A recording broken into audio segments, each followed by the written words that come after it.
Good morning and welcome everybody to the last webinar of the NUTRI-KNOW webinar series. Today we will talk about manure storage. My name is Daniel. I'm from the European Science Communication Institute in Germany. We have a very almost snowy weather today, quite cold.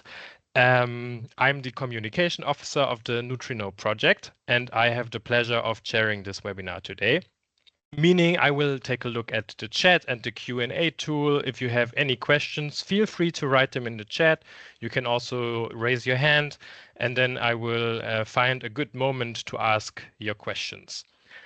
However, in case you still might have questions after this webinar or you're watching the recording of this webinar, you can also join our community of practice. This is an online forum. You can sign up there for free and ask questions, engage in discussions, and have conversations with our experts that moderate the community of practice. So please feel invited to join that. And without further ado, I would like to give over to Sven, who will introduce today's webinar. Sven, feel free to take control now. Thank you very much. Can you hear me, all of you? Or yes. Good. So yeah, thank you very much for giving me this opportunity to present our work about manure storage systems and how you can reduce pollution and enhance the fertilizer efficiency of the manure with a range of technologies. So I will start saying, why is this important? Two of the great issues are that agriculture actually contribute with most of the ammonia in the atmosphere. As you can see to the left, it's about 80% that is coming from of the ammonia that is coming from agriculture, and a lot of that is coming from manure management. And manure management means from excretion of manure in the animal house until it's transported to the field, and then you have the ammonia emitted from the applied manure. And you can see that it's 70% of the emitted ammonia from agriculture that comes from manure. To the right, you can see the greenhouse gas emissions. Again, agriculture contribute a lot to greenhouse gas emissions, and then you can see of the manure management, it's about 6% of the total emission, and then in the field it's about manure management is it's methane emissions, it's 6% of that, and then it's a lot of nitrous oxide emissions when you apply manure in the field. So that's one issue. And you can see here, I'm just bringing a slide showing some of the places where you have a lot of particles in the air. Now, When most I think of you us still have to take control of the slides, okay, so we can I thought see you advancing. I had it actually. Yeah. Sorry yes, about that. Now, there we go. Thank you. Yeah, I thought I had control. So what you see here, it's some slides from one is from Beijing and one is from New York. Now, we wouldn't think that these particles are from ammonium, but in Beijing, for example, more than 50% of these particles actually came from or originated from ammonium nitrate, ammonium sulfate. So particle is really one of the issues when you think about ammonia being emitted to the atmosphere. Now, another risk is that when the ammonia, or if leached nitrogen or phosphorus into the rivers, it ends up in the oceans, then you have this algae bloom. And in the top, you see it in the Baltic Sea, which is between Denmark, Sweden, Poland, Russia. And this algae bloom actually caused oxygen depletion. And so there are hardly any fish left in the Baltic Sea. And now it seems that I'm over-exaggerating, but it is fact. It's a fact, and it's very sad. And then down to the right, you can see the East China Sea, where they also have a lot of algae bloom. So this ammonia emissions is really a global problem that we should do something about, and that's what this project is contributing to. Then with this greenhouse gas emissions, one may say that today agricultural emissions are maybe not that significant of the total emission globally. But if you think about that, that we work so much on reducing fossil fuel consumptions, and we work so much on reducing CO2 emissions from transport, etc. So all the other sectors will reduce their emissions significantly over time. So if agriculture is not doing it, then suddenly agriculture will be a large fraction of the greenhouse gas emitted to the atmosphere. And that means that we also, not only for that reason, but it means that there'll be more and more focus on agriculture, and there'll be more and more demands that agriculture reduce greenhouse gas emissions. So that's it. Then if you have ammonia emissions or losses of nitrogen, then actually you reduce the fertilizer value of your manure.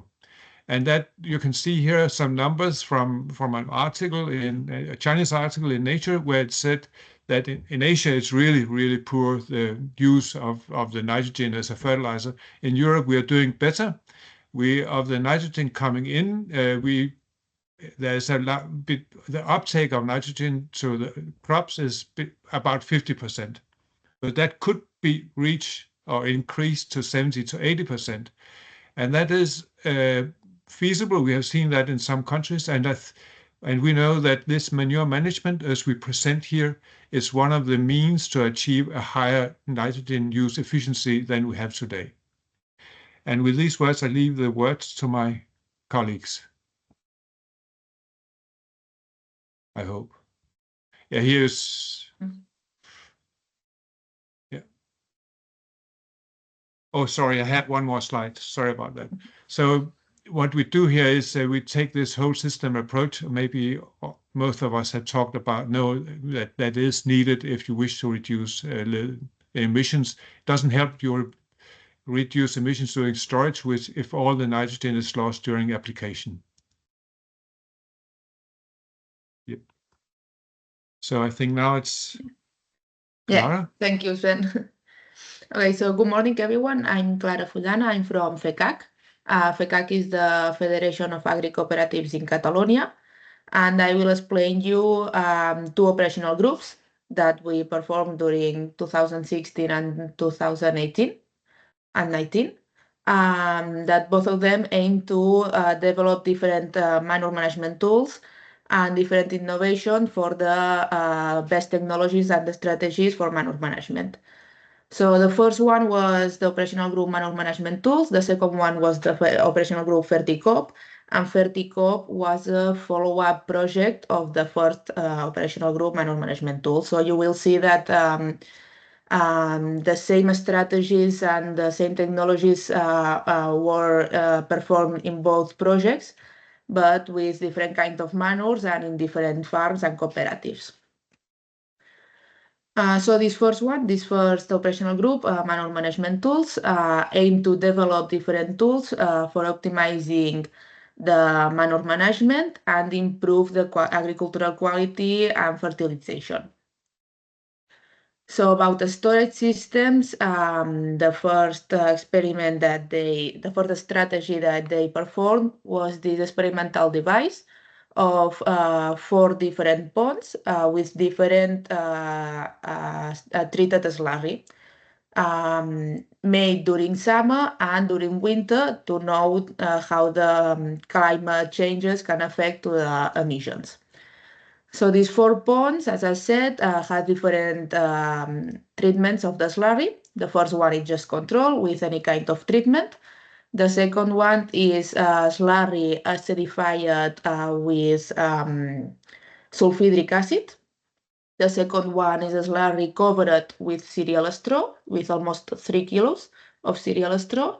And the fourth one is digested slurry that comes from biogas plant.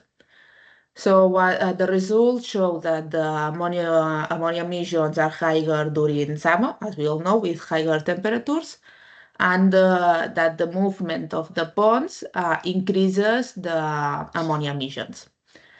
And about the treatments, the slurry that has more stable ammonium during winter was the slurry acidified with sulfuric acid, and during summer was the slurry covered with cereal straw. Then they also analyzed the emissions of the flexible pond of a biogas plant. So they installed this flexible pond in the cooperative, and they installed this method at the biogas effluent. So analyzing this produced biogas, they saw that the methane was produced during the first 40 to 60 days of the storage. So it's recommended to a storage at maximum 60 days, this slurry, to maximize the methane production, because this biogas has an average of 63% of methane. The rest of the gas was hydrogen sulfide. So in order to have a quality production of biogas, the hydrogen sulfide needs to be eliminated. So we can use the biogas as fuel for heat energy. Then another kind of strategy was to make compost, and they make compost in different cooperatives using different kind of manure. In 3 cooperatives, they used the solid fraction of a slurry, and in another one, they used poultry manure. So about the solid fraction of a slurry, as you can see, 3 scenarios. They showed really similar results. So they were well sanitized. They have any pathogen in it. Were really rich in organic nitrogen, phosphorus, and potassium, and had a low amount of metals. The only difference was that the second scenario, as you can see, has a better structure of the compost because they added sawdust as a structuring material. So when it's applied to the lands, it's better to have these kind of structures so the lands can have better nutrients. And then about the poultry manure, they mixed it with cereal straw, and they mixed it with gardening spurge. The cereal straw made no difference, but the gardening spurge showed better results with more homogenization and stabilization in less than 4 months. And then we have the operational group Verticop, that is really similar to these operational group manure management tools, but they tried more innovative technologies in order to have the best management tools. So here in this project, the produced biogas was used in the same farm as heat energy. So to know the quality of the biogas, they analyzed the influent and effluent of the slurry, and they analyzed the biogas. So they used this solid pond that you can see in the image and covered it with this flexible cover. And they analyzed, as I said, influent and effluent of a slurry and the biogas. So what they saw is that the origin of the farms has a huge showed a huge difference between the composition of biogas, depending if the slurry comes from a mother farm or if it comes from piglets farm. The composition of the slurry really has a huge variability, and the composition of biogas as well. So it is necessary to have a good management of the influence, of the slurry influence, to make sure that the quality of the biogas is good and constant during time. This biogas had a lot of methane, but had as well a lot of hydrogen sulfide depending on the influence of the slurry. And then they analyzed the emissions of 2 different ponds depending on the slurry that was stored in there. So the first pond was the digested slurry, and they analyzed it with this Linval tool that you can see in the top image. And they see that the digested slurry showed more emissions than the non-treated slurry. And in another pond, they made two different analyses of this slurry. One before covered it with floating pieces, and the other analysis was after covered the slurry with these floating plastic pieces that you can see here. So what they saw is that the ammonia emissions were reduced around 50%, but it's recommended to fully cover all the slurry because they left some spaces between pieces. So they see that the reduction of these emissions are not that high when you leave some spaces. And then the compost, they used manure that comes from beef. And they use the same methodology that the other operational group, the manure management tool operational group. So the results were practically the same. Was compost really stabilized, well sanitized with any pathogens in it, really rich in nitrogen, phosphorus, and potassium, and with a good structure. And finally, we have that both projects, both operational groups, perform different training sessions during the projects at the end of each activity, just to make sure that the farms understood the technologies and understood the strategies, so they can apply it well and they can have a good decision making. And that's all. I'll leave you with my colleague Giuseppe. Thank you all.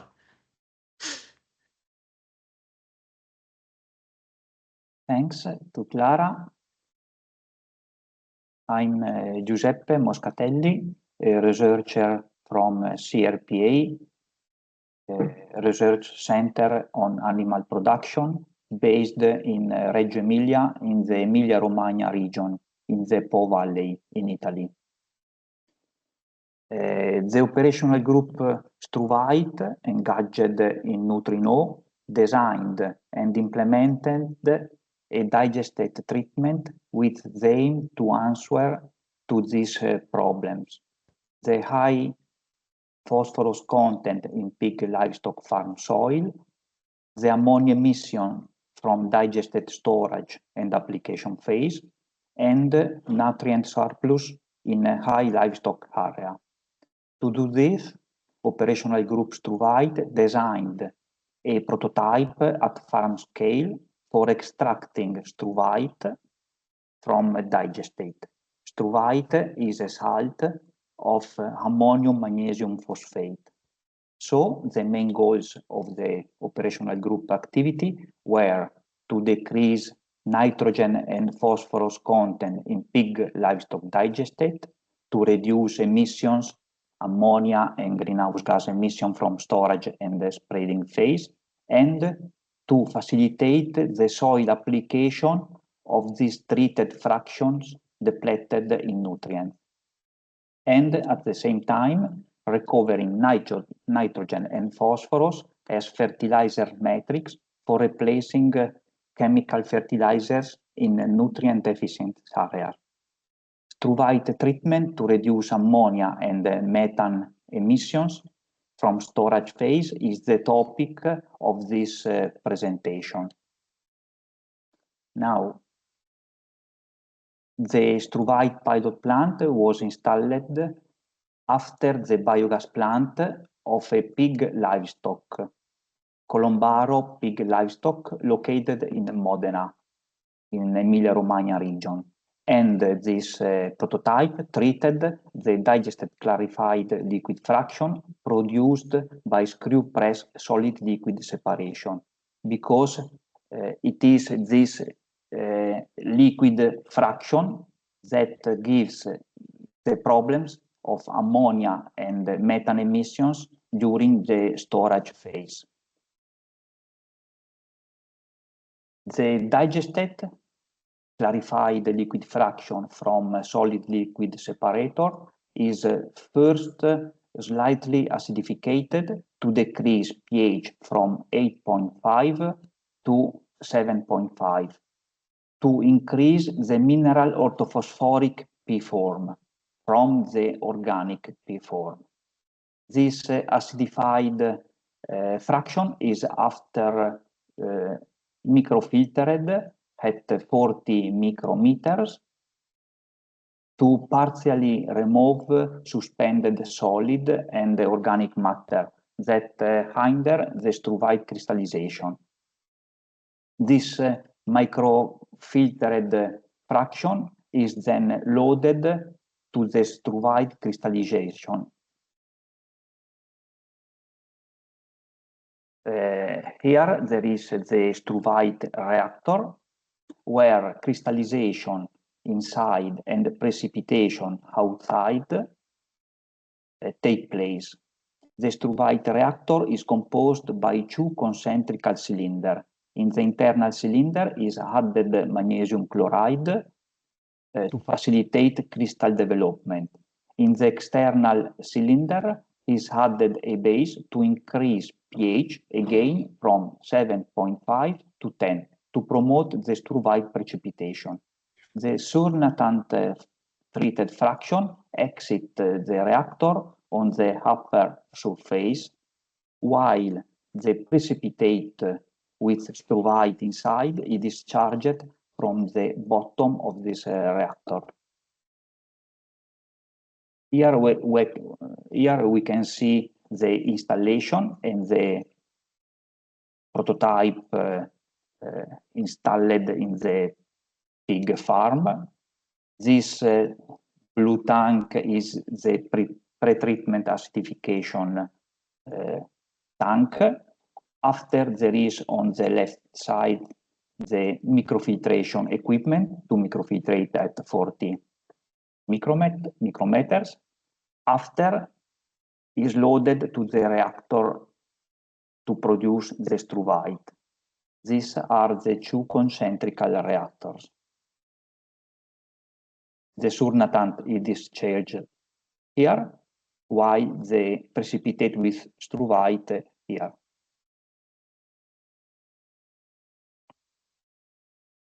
The prototype treatment, considering both the microfiltration equipment and the struvite crystallization precipitation reactor, reduced by 73% the P content in the surnatant fraction compared to the input digestate fraction, and reduced by up the 20% the nitrogen content in the surnatant fraction. To evaluate if and how much the treatment was able to reduce emissions from storage, and monitoring activities were carried out for 60 days with weekly measurement of ammonia and methane emissions from the storage of the untreated digestate compared to the storage of the treated matrix as the thickened fraction from microfiltration and the surnatant fraction from the struvite reactor. The results: the methane emissions from the treated surnatant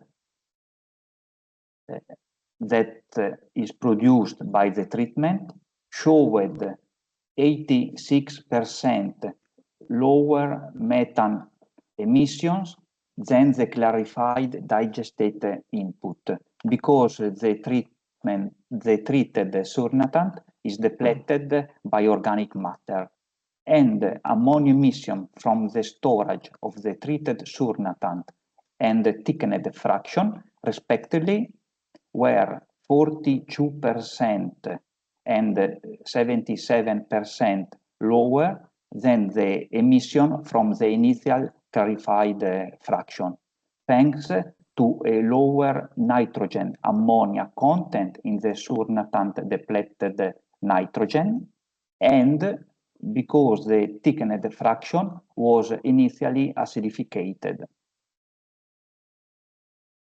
To conclude, struvite system to recover phosphorus and nitrogen from digestate are technically feasible, but this treatment has still to be further more efficient.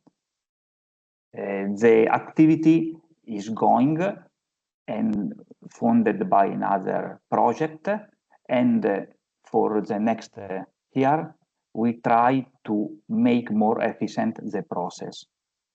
After the struvite treatment, the surnatant fraction was significantly depleted in phosphorus, nitrogen, and organic matter compared to the input clarified digestate. For this, the technologies for nutrient recovery from slurry and digestate also allow to reduce emission derived by storage as methane and ammonia. The precipitate containing struvite should be exploited by fertilizer producer, and it should be used as raw material to replace phosphate minerals rocks. Now I conclude my presentation and I give the speak to Sven. Thank you very much. So now it's about how can we reduce ammonia emissions. That was the main focus of what I'm going to present to you, of the technology I'll present to you now. So what you're seeing in the picture is it's a tested system, and it is sold on the market right now, so one can buy it. And it works like what you're seeing to the right is that every 1 week, 2 weeks, they flush out manure, liquid manure out of in this case, a pig house. Then part of the manure, liquid manure, to that is added acids. And then the acidified, like a little fraction of the acidified slurry is flushed back into the animal house. So there's a like 10 centimeter deep layer in the slurry channels that is acidified to a very low pH. And then when the animals are excreting into this acidified slurry, the pH remains low and there's no ammonia emission. So it's a TRL9 system. So and it's been tested a lot. And that's what I'm going to present to you. Here I'm just showing you one example of where it's been tested during 3 different intervals during the year, from in the winter, November to January, then afterwards from February to March, it's in spring, and then in summer, June to August. It's old data, but all of them show that we can reduce the ammonia emission with more than 60% from the livestock barns, which is a very nice number. And this was from pig slurry, but there are also data showing that we can have the same effect on acidification of slurry in dairy cow barns. When you are using this, I'll just have to remind you that it is an acid we are adding to the slurry, so pH goes low where it is reduced, and it's sulfur, which means that you need to have some concrete that are resistant to acidification, so it's not corroded due to this treatment. Then when you have the acid slurry and it's transported out into a storage outside, then you have, as you can see here, a range of studies, 5 different studies that you can see that the ammonia from the slurry being stored outside, the ammonia emission is reduced between 60 to 90%. So now we have a reduction in the animal house, we have a reduction from the acidified slurry stored outside, which is significant in both sides. Then if you go to the field, we look at the whole manure management system, then you can see a study here showing that actually you reduce from applied manure, if you, maybe the graph to the right is best to see the result from, then you reduce actually emissions with more than 50%. you can see here it is actually 60 or 70%, but there is a range of studies showing that it can vary a little bit how efficient the treatment is. But more than 50% is what is expected.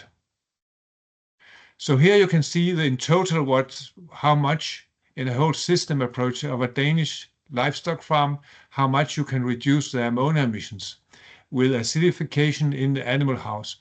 Up to the left, you can see the gaseous emissions from an acid-treated slurry where you have an emission of 9 kilos of nitrogen, and to the right you can see that it is 32 kilos of an untreated system. And then if you look down to the left, then you can see obviously there's 91 kilo of nitrogen in the slurry that is applied in the field and can be taken up and it's remaining there. And to the right you can see it's only 68 kilos. So it means that the farmers actually is getting these about 30 kilos extra fertilizer efficiency, which will pay some of the cost for installing this system, irrespective that it is at a cost to have this kind of treatments. In Europe, I can just add a little bit. The Dutch, the Danish, and the German have a system called the Vera certification, and this is a certified technology. So you can go in the Vera and see how efficient it is and where it has, and they present data that and they present where it has been tested and how much the test is coming out with regarding the efficiency of the technology. So actually then later on it was seen that if you reduce pH a lot, then you can reduce greenhouse gas emissions because the methane production is the archaea who is producing methane, their activity is reduced a lot at a low pH, and pH is below 6 in this one. So you can see in a range of studies, the emissions of greenhouse gases, methane especially, has been reduced by between 50 and 90%. And some of the studies are Danish, but some of them are also from Portugal.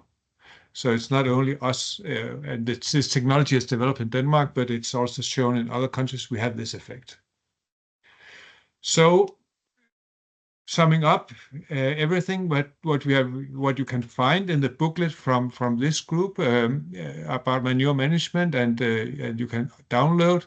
Daniel can tell you where it can be found. Then there's developed a decision support tool that was presented by Clara that shows how the best storage systems can be installed to reduce pollution of greenhouse gas emissions and ammonia, and also make sure that you apply the manure in a way that you have very low emissions to the aquifers, groundwater, surface waters by runoff water and leaching water.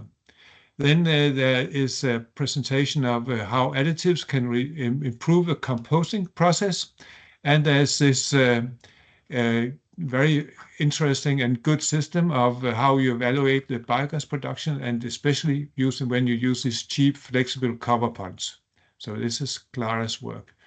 Then about technology that has been tested, then both in Italy and also in Denmark, this emission can be reduced by adding acids and also by adding straw to the slurry, or by storing it in impermeable bags like impermeable bags.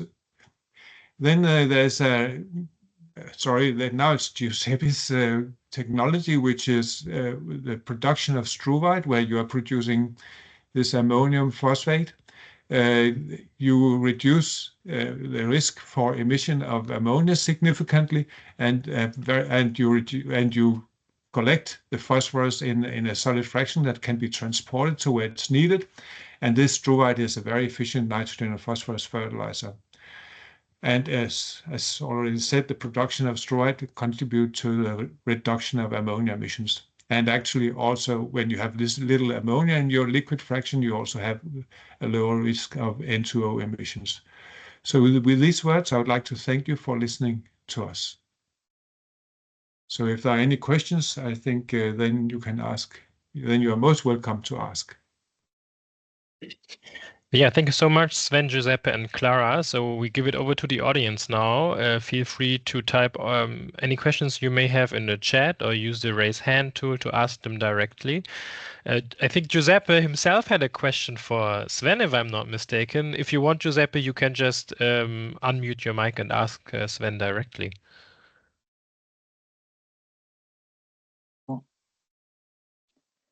In Denmark, is mandatory the coverage of the storage and or the acidification of the slurry in the storage?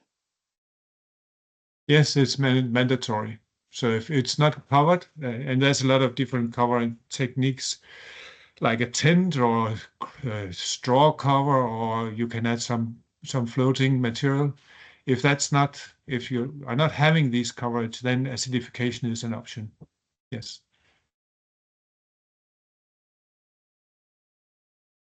Thanks.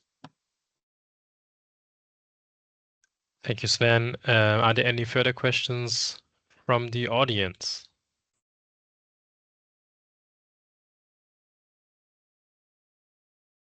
In case you should have questions after this webinar, so feel free to contact us anytime. You find all of our contact details on the NUTRI-KNOW website. I just sent a link to our community of practice in the chat again. Feel free to just register there and browse the already ongoing discussions or start new ones. And lastly, I will also just leave a small feedback form in the chat that you are welcome to just fill out. It will take about 2 minutes, just a few questions, how you liked the webinar today, so we can also evaluate. So I think there are no further questions. Let's take one last look at the chat. No, so I think we can close the webinar a little earlier today. So I would like to thank you all for attending today's webinar. Thanks again to the speakers for presenting. Thank you for joining the webinar series. If you attended more than one webinar, all of the recordings and slides will be made available on the website. You will receive an email about this, and I hope you have a pleasant day. Thank you and goodbye. Goodbye. Goodbye. Thank you. Thank you very much. Goodbye.